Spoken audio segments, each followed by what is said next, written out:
Okay, staying with England for now, because several schools in England are on the verge of closing buildings as they fear that the concrete is prone to collapse. This is the aerated concrete. Now, this comes just days before the new term starts here in the country. Well, officials from the Education Ministry claim there is a potential collapse risk of the material with time. And the ministry began warning about this risk in 2018.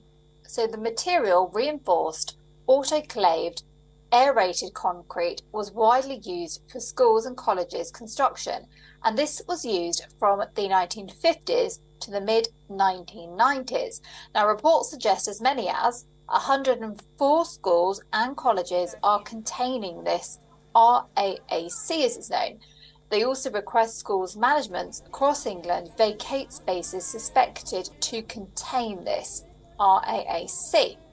Now, this comes as millions of students in England are returning to school after their summer holidays. Several education officials, unions and opposition parties have criticised the Tory government. They claim the government is not handling the issue properly. Now, the Labour Party has even demanded the Tory government to release the names of the schools. Several school principals across England are describing the situation as chaos. Well, speaking to the British media, they listed their problems of relocating several classes.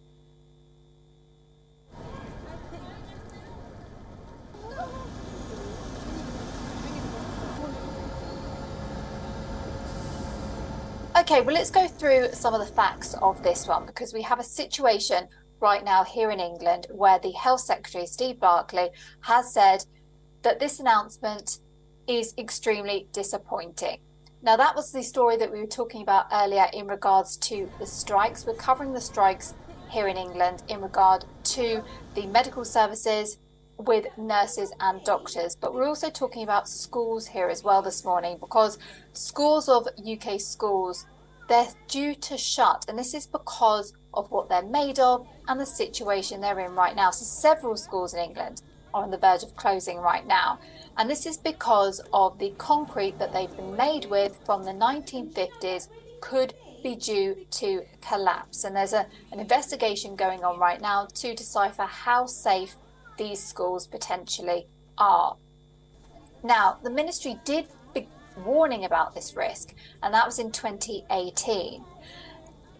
Now, as we know, these constructions, the problem is they go back to the 1950s when construction was entirely different to what we have now in the present day. And that's what we're talking about, the fact that these schools could potentially be shut down. And as we know here in England, students are ready to go back and get stuck into their books and get ready to start educating themselves again. So let's maybe speak a little bit more in detail with this one. We do have a guest with us now, Andrew Whitehead, a historian, author and former BBC senior journalist. So a warm welcome to the programme.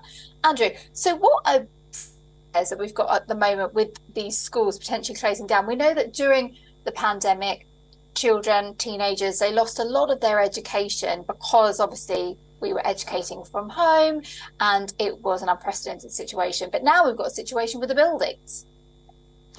That's exactly right. It's a little bit of a public relations catastrophe for the government. Just as school kids are preparing for a new school year, we're told that several hundred state schools have got a form of concrete in them which is perilous. It's it's lightweight concrete with air bubbles, which was used in building until the mid-1990s. It has a 30-year shelf life. That is now expired. And the really alarming thing is there's no real signal when this form of concrete is about to give. So we've already had one school roof collapse because of this form of concrete. And we're now told there are about 500 schools in Britain which have or may have this form of rather perilous concrete. And of those, more than 100 will have to close either entirely or in part until emergency repairs can be carried out.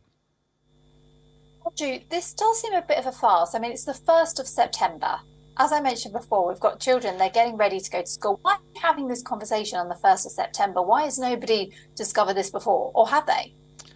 That's a very good question, and the opposition parties are saying this shows a government which really can't do the job. The teachers' trade unions are saying Why haven't you acted much more quickly?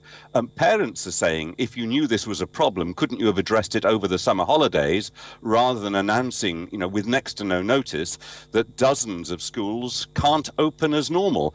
The government is saying, actually, it's been working on the problem. It has repaired a number of schools. The problem is more acute than they at first realized.